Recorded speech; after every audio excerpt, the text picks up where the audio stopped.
Indianapolis में 1977 का साल है। टोनी अपनी कार चला रहा है और रास्ते में आने वाले लोगों को भला बुरा कह रहा है। जब वो अपनी मंजिल पर पहुंचता है तो कार रोकते वक्त गलती से उसकी चाबी टूट जाती है। फिर वो एक डब्बा उठाता है और मेरिडियन मॉर्टगेज कंपनी के अंदर दाखिल होता है। वहां एक नई रिसेप्शनिस्ट को देखकर वो थोड़ा चिढ़ जाता है और कहता है कि उसकी मीटिंग कंपनी के मालिक ML हॉल के साथ है।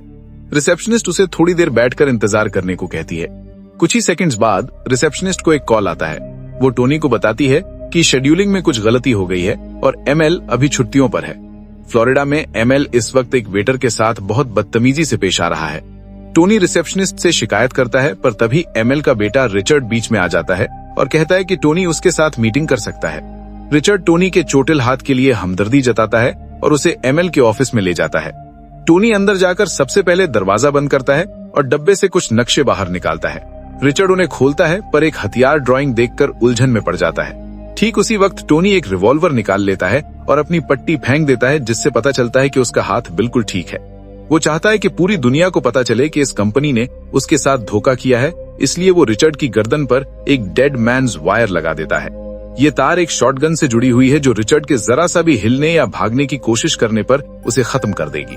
ठीक उसी वक्त बाहर एक विंडो क्लीनर दिखाई देता है और टोनी थोड़ा घबरा जाता है, पर रिचर्ड उसे यकीन दिलाता है कि वो उन्हें नहीं देख सकता क्योंकि खिड़कियां वन वे हैं।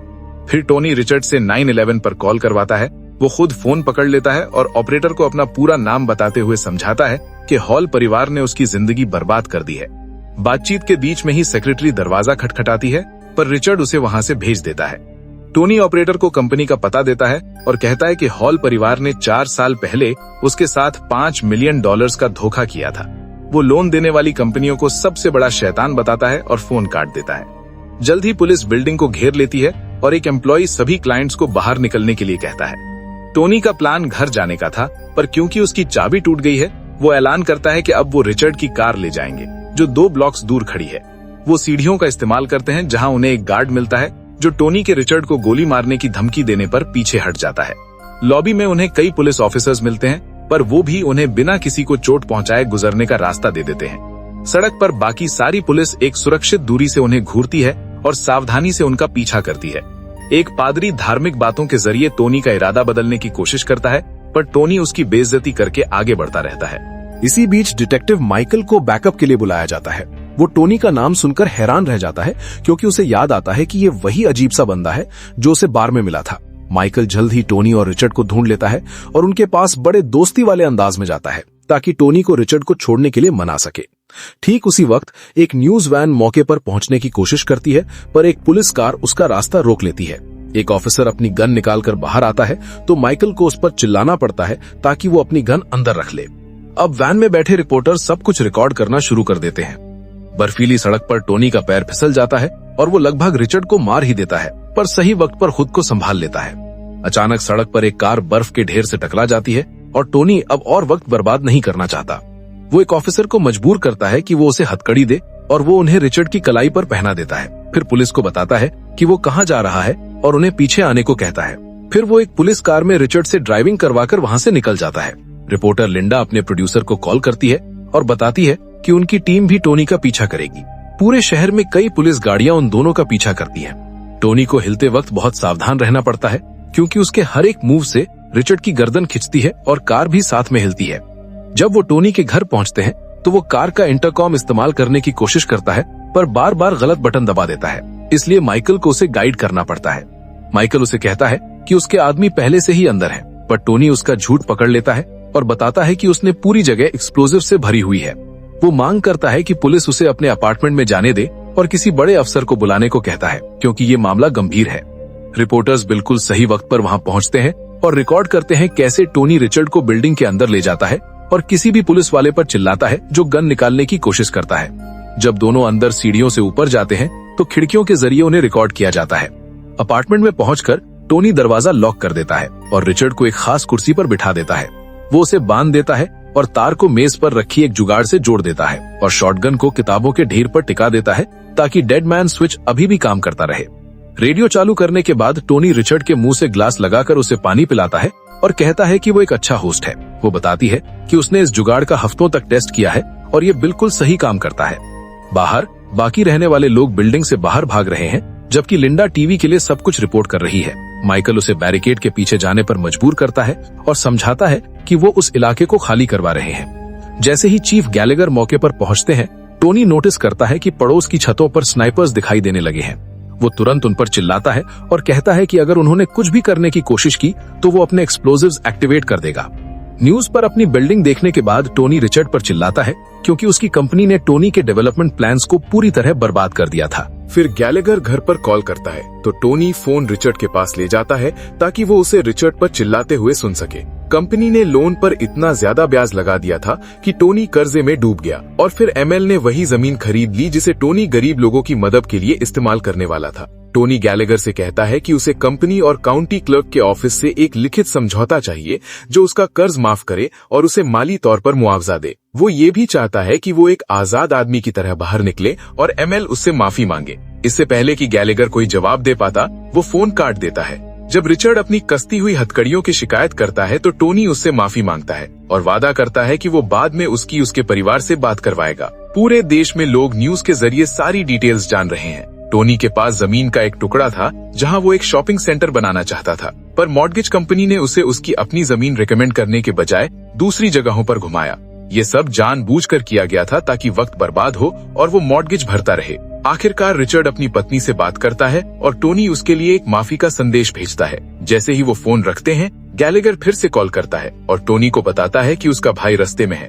फिर वो फोन प्रोसिक्यूटर जॉर्ज को दे देता है जो टोनी को बताता है कि उन्होंने एक स्टेटमेंट तैयार कर लिया है जो उसका कर्ज माफ करता है और उसे चैनल 9 लगाने को कहता है। टीवी पर कंपनी का हेड ऑफ फाइनेंसेस टोनी से उनके साथ जो हुआ उसके लिए माफी मांगता है। जब टोनी का ध्यान भटक जाता है तो रिचर्ड धीरे से मेज पर रखे कुछ कागज हिलाता है ताकि रिवॉल्वर को अपने करीब ला सके। माफी वाला भाषण खत्म होने के बाद टोनी गैलेगर पर चिल्लाता है क्योंकि वो नहीं चाहता कि कंपनी का कोई मामूली कर्मचारी उससे बात करे। उसे खुद एमएल से माफी चाहिए। वो फोन काट देता है और मेज से रिवॉल्वर उठा देता है। टोनी चाहता है कि लोग उसकी कहानी सुने, इसलिए वो रेडियो स्टेशन पर कॉल करता है। मशहूर डीजे फ्रेड अपना शो खत्म करके जाने ही वाला होता है, पर जैसे ही उसे पता चलता है कि न्यूज वाला किडनैपर लाइन पर है, वो तुरंत अपनी सीट पर वापस आ जाता है। फ्रेड टोनी से बात करता है और समझाता है कि ये बातचीत रिकॉर्ड की जा रही है क्योंकि उसे शो पर लाने से पहले उन्हें सही अधिकारियों से सलाह लेनी होगी। टोनी गुस्से में अपनी हालत बयान करने लगता है। वो कहता है कि वो हमेशा से गरीब रहा है, पर उसने कभी परवाह नहीं की क्योंकि वो मेहनत करना जानता था। वो दावा करता है कि हॉल परिवार ने उसकी जिंदगी बर्बाद कर दी है और जो नुकसान उन्होंने किया है वो किसी भी इंसान को खूनी बनाने के लिए काफी है। फ्रेड रिकॉर्डिंग रोक देता है और वादा करता है कि अगर उन्हें इजाजत मिली तो वो इसे कल सुबह जरूर बजाएंगे। टोनी उसका शुक्रिया अदा करता है और फोन रखने से पहले गाली गलौज के लिए माफी मांगता है। कुछ ही देर में पुलिस वो टेप सुन रही होती है। वो फ्रेड से कहते हैं कि वो कल रेडियो पर टोनी के बारे में बात करे ताकि उन्हें थोड़ा वक्त मिल सके जब तक FBI इस पूरे मामले को अपने हाथ में नहीं ले लेती। अपार्टमेंट में रिचर्ड कहता है कि उसे बाथरूम जाना है तो टोनी उसे वहां ले जाता है। रिचर्ड के फारिग होने के बाद टोनी उसे बाथ टब में बिठा देता है और उसे गुड नाइट कहता है। फिर वो बाहर निकलकर दरवाजा लॉक कर देता है। अगली सुबह फ्रेड रेडियो पर वो टेप बजा देता है। रिपोर्टर्स टोनी के दोस्तों का इंटरव्यू लेना शुरू करते हैं और हर कोई यही कहता है कि वो एक समझदार इंसान है। जल्द ही FBI भी बिल्डिंग के बाहर पुलिस के साथ जुड़ जाते हैं। टोनी रिचर्ड को चेक करता है और उसे डोनट्स ऑफर करता है, पर रिचर्ड को भूख नहीं है। न्यूज पर वो आर्मी बॉम्ब स्क्वाड के पहुंचने की खबर दिखाते हैं और कहते हैं कि एजेंट्स बिना किसी बूबी ट्रैप को छुए अंदर घुसने का रास्ता ढूंढ रहे हैं। गुस्से में भरा टोनी खिड़की के पास दौड़कर जाता है और उन्हें वहां से जाने को कहता है, पर वो उसकी बात नहीं सुनते। फिर टोनी फ्रेड को कॉल करता है और पुलिस की गंदी चालों की शिकायत करने लगता है और नेशनल टेलीविजन पर एक लाइव प्रेस कॉन्फ्रेंस की मांग करता है। जब फ्रेड की पत्नी दूसरा फोन उठाकर उनकी बातें छुपकर सुन रही होती है, टोनी फ्रेड से कहता है कि वो उसे पसंद करता है और फोन काट देता है। इसी बीच जॉर्ज और पुलिस वाले पैट्रिक से बात करते हैं, जो एक FBI प्रोफाइलर है।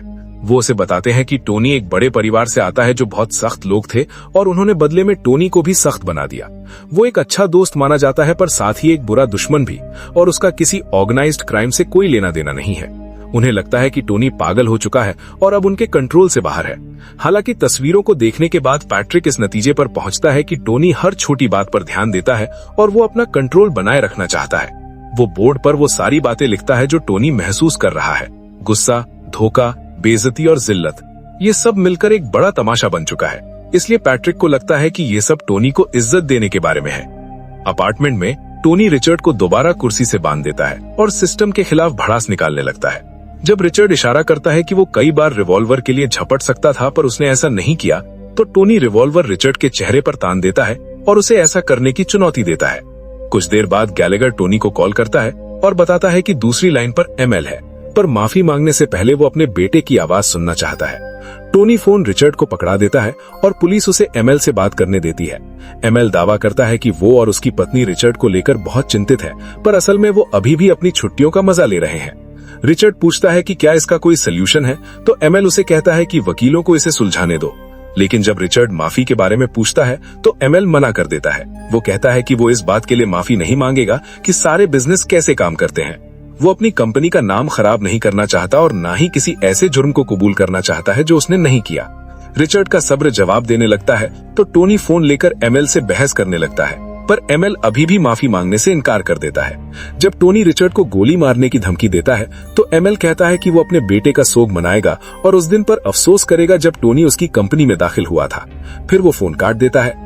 अपने पति के इस रवैये की वजह से एमएल की पत्नी को सदमा लगता है और टोनी को रिचर्ड के लिए इतना बुरा लगता है कि वो उसे एक सिगरेट ऑफर करता है।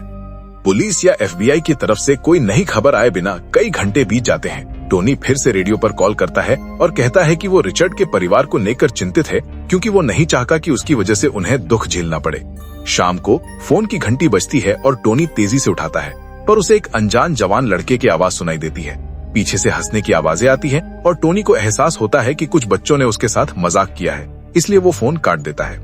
रिचर्ड कहता है कि उन्हें आराम करना चाहिए, पर टोनी तब तक रुकने से मना कर देता है जब तक ये सब खत्म नहीं हो जाता। बाहर लिंडा टोनी के भाई जिमी से मिलती है, जो इस बात से खुश नहीं है कि रिपोर्टर्स टोनी के बारे में कैसी बातें कर रहे हैं। लिंडा उसे टीवी पर आकर अपनी कहानी सुनाने का मौका देती है। दुनिया के सामने जिमी बताता है कि टोनी कोई चोर या खतरनाक मुजरिम नहीं है जैसा उसे दिखाया जा रहा है। वो सिर्फ इसलिए पैसे नहीं मांग रहा, वो बस वही चाहता है जो उसका हक है। अपार्टमेंट में रिचर्ड वापस बाथटब में है और दुआ करने लगता है। टोनी टीवी पर एक्शन मूवीज देखते हुए रिवॉल्वर से प्रैक्टिस करता है। आधी रात को रिचर्ड की आंख तब खुलती है जब उसे गोलियों की आवाज और टोनी के चिल्लाने की आवाज सुनाई देती है। वो किसी तरह बाथटब से बाहर निकलने में कामयाब हो जाता है, पर तभी गिर पड़ता है, इसलिए वो मदद के लिए चिल्लाने लगता है। टोनी खून से लथपथ दरवाजे पर दिखाई देता है और चीखता है, पर ठीक उसी पल रिचर्ड की आंख खुल जाती है और उसे समझ आता है कि ये एक भयानक सपना था और वो अभी भी बाथटब में ही है। अगले दिन रिचर्ड वापस कुर्सी पर बैठा होता है। टोनी उससे पूछता है कि क्या उसके पास कोई पालतू जानवर है, और वो रिचर्ड की उस शानदार जिंदगी के बारे में बात करते हैं जो उसे अपने बाप की दौलत की वजह से मिली है। रिचर्ड समझाता है कि वो पैसों में बड़ा जरूर हुआ, पर उसका बचपन बिल्कुल परफेक्ट नहीं था, क्योंकि एमिल कभी एक प्यार करने वाला पिता नहीं रहा। जब वो माओ के बारे में बात करते हैं तो टोनी कहता है कि वो अपनी माँ को बहुत याद करेगा, और फिर वो टॉपिक बदल देता है। वो कुछ संगीत बजाता है और अपार्टमेंट में नाचने लगता है। इसी बीच फ्रेड को रेडियो पर टोनी के बारे में ढेरों कॉल्स आती हैं। कुछ महिलाएं पूछती हैं कि क्या वो सिंगल है, पड़ोसी कहते हैं कि वो एक अच्छा इंसान है, और अनजान लोग उसे सिस्टम से लड़ने के लिए एक हीरो बुला रहे हैं। पैट्रिक पुलिस को बताता है कि उसने नेटवर्क्स के साथ एक प्रेस कॉन्फ्रेंस ब्रॉडकास्ट करने की डील कर ली है, क्योंकि वो चाहता है कि टोनी को लगे कि पूरी दुनिया उसे देख रही है। गैलेगर समझाता है कि अगर कुछ भी गलत हुआ तो वो इशारे के तौर पर अपना रुमाल निकाल लेगा और माइकल को टोनी की शॉटगन छीननी होगी। फिर गैलेगर टोनी को गोली मार देगा। गोली कैसे दिमाग तक पहुंचेगी, इसका वर्णन सुनकर एक वकील को उल्टी आ जाती है। जब टोनी को पता चलता है कि उसे उसकी प्रेस कॉन्फ्रेंस मिलने वाली है तो वो खुशी खुशी बाथरूम में हाथ मुंह धोने जाता है। पुलिस जल्द ही सारा इक्विपमेंट तैयार कर लेती है और रिपोर्टर्स तुरंत उसे घेर लेते हैं। जॉर्ज कैमरन के सामने आकर एक सरकारी दस्तावेज पढ़ता है जो इस बात को कंफर्म करता है कि प्रोसिक्यूटर्स ने टोनी को पूरी तरह इम्यूनिटी दे दी है, यानी उस पर कोई मुकदमा नहीं चलेगा। टोनी बड़ी मुस्कुराहट के साथ ये ब्रॉडकास्ट देखता है और रिचर्ड से कहता है कि जल्द ही पूरा देश जान जाएगा कि उसका परिवार सबसे घटिया है। बाहर पुलिस वाले कुछ नए इक्विपमेंट सेटअप कर लेते हैं और जिमी टोनी को कॉल करके बताता है कि सब कुछ तैयार है। जब टोनी टीवी चालू करता है तो वो चिढ़ जाता है, क्योंकि वहाँ जॉन वेन का एक स्पेशल इवेंट चल रहा है और वो उससे मुकाबला नहीं कर सकता। फिर माइकल दरवाजा खटखटाता है और रिचर्ड टोनी के आगे गिड़गिड़ाने लगता है कि वो उसे आजाद कर दे। वो कहता है कि उसने अपना सबक सीख लिया है और वादा करता है कि वो कंपनी की पॉलिसीज बदल देगा। हालांकि टोनी फिर भी डेड मैन्स वायर को दोबारा जोड़ देता है और रिचर्ड को घसीटते हुए दरवाजे की तरफ ले जाता है। रिचर्ड डर के मारे पागल होने लगता है और सिर्फ तब रुकता है जब टोनी उसे गोली मारने की धमकी देता है।